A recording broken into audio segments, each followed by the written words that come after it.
everyone, and welcome to Hangout for Hope, your spiritual pick-me-up that's just the right amount of time for this moment in time. You know, it's difficult to be fruitful when we're holding on to what's hurtful.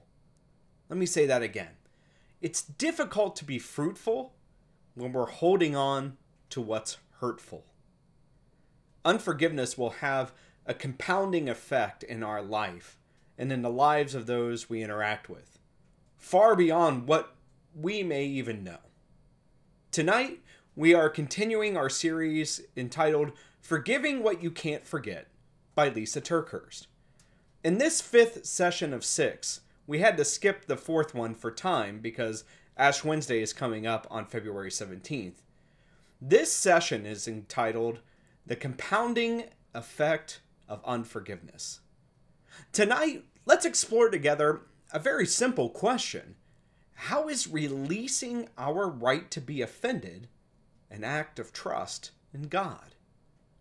How is releasing our right to be offended actually an act of trust in God?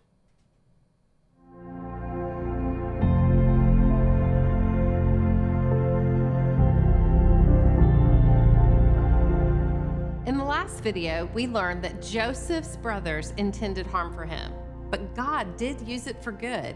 Indeed, with God, there's always a meanwhile.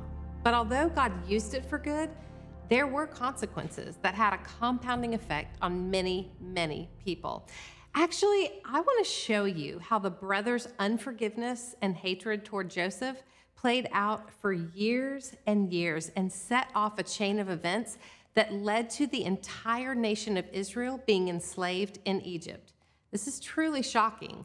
Unforgiveness, it will have a compounding effect in our life and in the lives of those that we interact with, far, far beyond what we even know. Future generations will be impacted by our choice today to forgive or not. So I want to continue in the story of Joseph, but go to a bit of a different place. Let's turn to Exodus and look at Exodus 1, starting in verse 6. Now Joseph and all his brothers and all that generation died, but the Israelites were exceedingly fruitful. They multiplied greatly, increased in numbers, and became so numerous that the land was filled with them. Okay, what happens here? Remember from last week, there was a famine in the land, and Joseph had been promoted to the second most powerful man behind Pharaoh in Egypt. Basically, Joseph got that promotion because when he interpreted Pharaoh's dream that there would be 7 years of plenty and then 7 years of famine, he proposed a strategy with such wisdom and clarity that Pharaoh decided he had the perfect candidate for this promotion in Joseph. So Joseph instructed Pharaoh that they needed to develop a system to save up the food that would be provided for them in the 7 years of plenty so that during the 7 years of famine, starvation wouldn't wipe out the country of Egypt. So when the famine came, it not only reached Egypt, but reached all the extending lands, even all the way to Canaan, where Joseph's brothers were. And the brothers were sent by the father to come looking for food. And so did a lot of other people because Egypt had provisions that other people didn't have. So his brothers wind up in Egypt. And many events unfold. There's a lot of back and forth, but eventually Joseph forgives them. And eventually they all plant themselves there in Egypt. They multiply and they become the entire nation of Israel. Have you ever wondered when reading the story of Moses, how did all the Israelites become slaves in Egypt? Now don't get confused here because I'm jumping now to the story of Moses. When we hear about Moses, we don't often connect him to the story of Joseph. But Moses and Joseph, they were very much connected. You see, the entire nation of Israel ended up as slaves in Egypt because of this verse right here. It says in verse 6, now Joseph and all his brothers and all that generation died, but the Israelites were exceedingly fruitful. They multiplied greatly, increased in numbers, and became so numerous that the land, Egypt, was filled with them. That's Joseph and all his brothers and all their descendants. Exodus 1:8. Then a new king to whom Joseph meant nothing came to power in Egypt. Look, he said to his people, the Israelites have become far too numerous for us. Come, we must deal shrewdly with them, or they will become even more numerous. And if war breaks out, we'll join our enemies, fight against us, and leave the country. So they put slave masters over them to oppress them with forced labor. Yes, this is how the entire nation of Israel became slaves in Egypt. It was Joseph and all his brothers and all their descendants. That is the nation of Israel. And that's why, once they became enslaved, that the Israelites cried out to God for deliverance. And eventually, God rose Moses up to then go and deliver the people out of slavery and oppression in Egypt. This is the major story of the book of Exodus. But here's what I want to challenge you with. Go back and think about it. Where did this all start? The oppression of an entire country started all the way back in what we read last week, Genesis 37. I want you to look at this starting in verse 4. When Joseph's brothers saw that their father loved him more than any of them, they hated him. We see this again after Joseph reveals a dream to his brothers that he would eventually be their leader. Genesis 37:8. His brothers said to him, do you intend to reign over us? Will you actually rule us? And they hated him all the more because of his dream and what he had said. And then again, we see evidence of bitterness and unforgiveness in Genesis 37:19-20, as they plot to kill him. Indeed, their hurt had turned to hate. This is where it all started. What seemed to be just sibling rivalry and not that big of a deal outside of Joseph's family had multiplied consequences for future generations. Joseph's brothers' hatred and unforgiveness started a chain of events that would lead an entire nation to be slaves in Egypt. You see, this is what I really want us to think about today in our life. Sometimes we think that our decisions really don't impact too many other people. What we don't realize is there's never just a little bit of hate. There's never just a little bit of unforgiveness. There's never just a little bit of bitterness.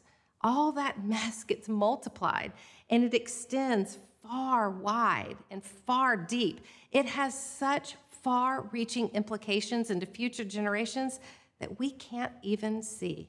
Now, I want to show you this in an everyday kind of way. I don't know if you ever go through the drive-thru at Chick-fil-A to get some nuggets. My husband, Art, is the operator of a Chick-fil-A store.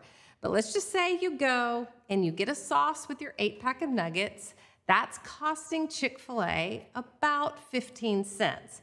But most of the time, the people at the Chick-fil-A window, they're so generous. They're handing out 2 sauces for those 8 nuggets. Maybe, if you're anything like me, you have a whole bunch of these little sauces tucked in a drawer in your kitchen, or you have a little pile in your pantry of all these extra Chick-fil-A sauces. But let me show you the multiplied impact of those extra sauces. Every sauce that Chick-fil-A hands out is 15 cents. So if they have 1,500 orders in a day, and that's pretty realistic, let's do the math. If Art's employees give out 1 extra sauce per order a day, that is $225 a day in extra sauces. Now, they're open an average of 311 days in a year. So if I multiply out that added expense of 1 extra sauce being given per order that people probably are not even using, it will cost that one Chick-fil-A location $69,975 per year. And if they give out 2 extra sauces per order every single day, that's $450 a day, multiplied out over 311 days, and it will cost that one Chick-fil-A location $139,950 per year. That's right. That is the multiplied impact of just giving out some extra Chick-fil-A sauces that are sitting in people's kitchens and office drawers and piled up in pantries all over everywhere. Now, that's just for one Chick-fil-A location. If you really want to be mind blown, multiply that reality out by several thousand stores, and you can see there's a multiplied impact that takes place. You might think, Lisa, we're just talking about Chick-fil-A sauces. But I'm talking about the multiplied impact of unforgiveness in our life. When we make the decision to not forgive, it doesn't just affect us.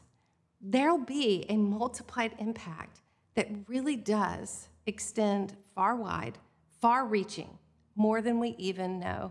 So with Joseph's brothers, we get to see the results of the multiplied impact of their unforgiveness. But on the flip side of that, I want to show you Joseph's forgiving perspective and some of the blessings that ensued because he took that route. Let's look at what Joseph names his sons. This is something really interesting that we don't always hear about. How Joseph names his children shows so much about the multiplied impact of his choices. He names his sons Manasseh and Ephraim, meaning forgetful and fruitful. These names are such evidence of Joseph having a better perspective and a healed heart. First, let's unpack why Manasseh, meaning forgetful, is so telling. Joseph hasn't forgotten what was done to him. What his brothers did was still really hard, but he's choosing to let go of the bitterness. He's making wise choices throughout his story, even in the midst of circumstances that are less than ideal.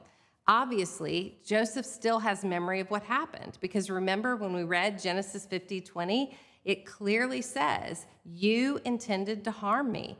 He's still able to state the trouble that his brothers caused him, but he refuses to be enslaved by the facts of what happened. And then in the verses that I want to take you to, right after Genesis 50:20, it shows us he's choosing to be fruitful in less than ideal circumstances. Now, make no mistake, he's still living in the impact of his brother's choices. He's still in Egypt. He's still leading people, but it doesn't look like he imagined it would when God gave him that original vision all the way back when he was 17 years old. And even in the midst of all of that, he's able to recognize that it is possible to be fruitful and use what he's learned in the circumstances of his life to live in a healthy way and help other people. His God-honoring choices have a multiplied good impact for generations to come. God helped him forget, or actually just let go of all that troubled him so that it wouldn't paralyze him in his pain. And God helped him be fruitful so he could help others. The statement to remember this week is, it's hard to be fruitful while we're holding on to what's hurtful. Friend, I know whatever you have been through, it's hurtful. Me too. But letting God plant our hurt like a seed that produces fruit that helps others, brings such a purpose to our pain and brings our healing full circle. I also think it's important to point out that Joseph never gets to return to Israel, and there are parts of our story that will never be the same either. So let's go back to Genesis 50:20 and be reminded of what it says. You intended to harm me, but God intended it for good, to accomplish what is now being done, the saving of many lives. But let's keep reading. Verse 21 says, so then, don't be afraid. I will provide for you and your children. And he, Joseph, reassured them and spoke kindly to them, to his brothers. Verse 22, Joseph stayed in Egypt along with all his father's family. He lived 110 years and saw the third generation of Ephraim's children. Also, the children of Machir, son of Manasseh, were placed at birth on Joseph's knee. Then Joseph said to his brothers, I am about to die, but God will surely come to your aid and take you up out of this land to the land he promised an oath to Abraham, Isaac, and Jacob. And Joseph made the Israelites swear an oath and said, God will surely come to your aid, and then you must carry my bones up from this place. So Joseph died at the age of 110, and after they embalmed him, he was placed in a coffin in Egypt. Joseph never let go of the dream to go back to his original home, but God didn't answer that promise before Joseph died. God has such an eternal perspective in this. Not everything was tied up in a bow by the time Joseph died, but the Israelites, they kept their promise to Joseph and carried his bones with the Ark of the Covenant even when they wandered the desert for 40 years. And when they finally made their way into the Promised Land, Joseph finally returned home. He's buried there today. Interestingly enough, right near the well his father built, Jacob's well. Was God faithful to Joseph? Yes. Did Joseph get everything he wanted? No. And the same may be true for us. But can God make our lives good? Yes. Yes, he can. So may we be a little more like Joseph today, a little more forgetful, and a lot more fruitful.